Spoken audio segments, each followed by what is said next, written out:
plucking banjos, toe-tapping beats, and people saying things like, yeehaw! Then you are in luck. Sorry, Nick. Because country music is having a real moment, and today, Queen Bee Beyonce saddled up and jumped on board. 27 tracks, 5 years in the making. Cowboy Carter dropped overnight. Steel guitars, clawhammer banjos, acoustic warmth. So what do peeps reckon? This ain't Texas, ain't no hold'em. This album is incredible. Listen to it start to finish, went to bed at 2 a.m. It is some of her best work. In Feb, Texas Hold'em made Beyonce the first African-American woman to top the Billboard Hot Country chart. And with Cowboy Carter, she continues to fearlessly embrace a genre populated by, you know, protective white people. The album has a important message of not letting race define a genre. Now, through belief and bravery, Beyonce is inviting other artists to go country.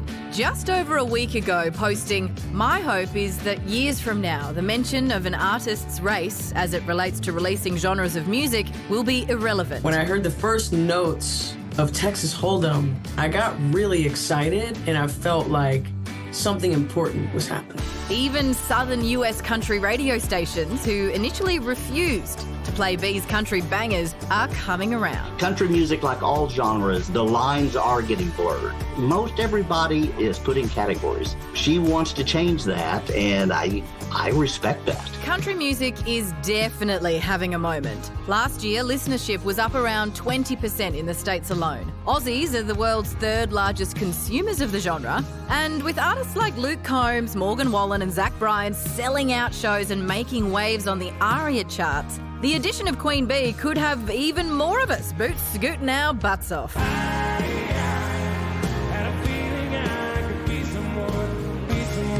So hitch your wagons, whatever that means, and get ready for other trailblazers like Lana Del Rey and possibly even Rove to go full country and or western too. Public holiday. Working on the telly. Hope the ratings don't go down, down, down.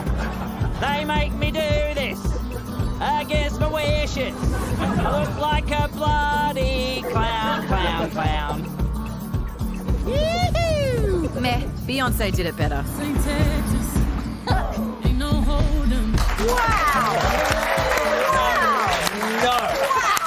We do not have time. Goodness. Do not encourage Do the any of line what you have dance just said. Do it again. Amber Lawrence is a golden guitar-winning Aussie country music star. Amber, let's get into it. Straight shooting. Beyonce's Cowboy Carter album. Did you like it? Well, look, yes, I did. 27 tracks, though, is a lot to get through. So I've only heard it once, and I think what's going to be great about this album, if you get through it a few more times, is it's got those classic elements of country music being some juicy stories. So I'm looking forward to, getting through it a bit slower and really tapping into what she's writing about. Is country music having a moment right now, both in Australia and right around the world?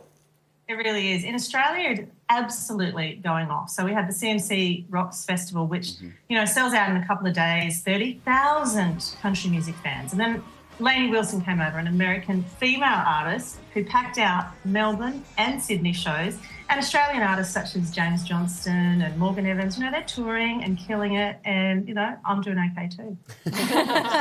Amber, Beyonce really kind of kicked the saloon doors down, right? She was coming for country music, she was coming for the genre.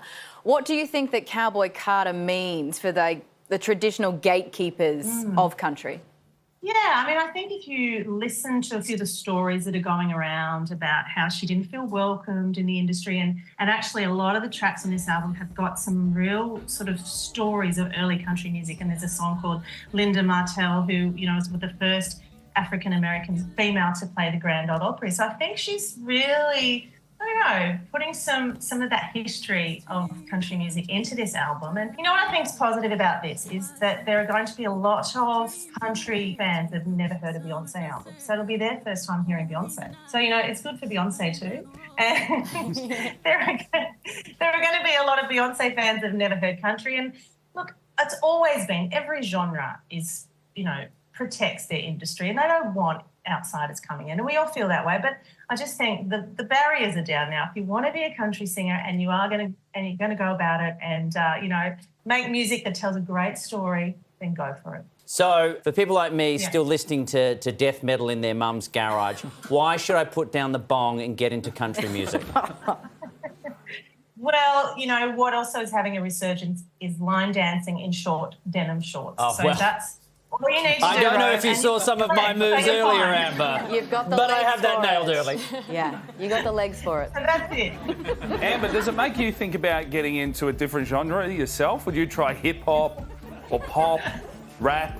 I haven't really thought about that yet because I've only been doing this for 20 years, so I'm still trying to become an overnight success. So, you know, when that happens, we'll see what happens. Well, good luck with that, Amber. Thank you very much for your time. We appreciate it. Thanks, guys. Bye. The collaboration with Miley Cyrus is an absolute bop.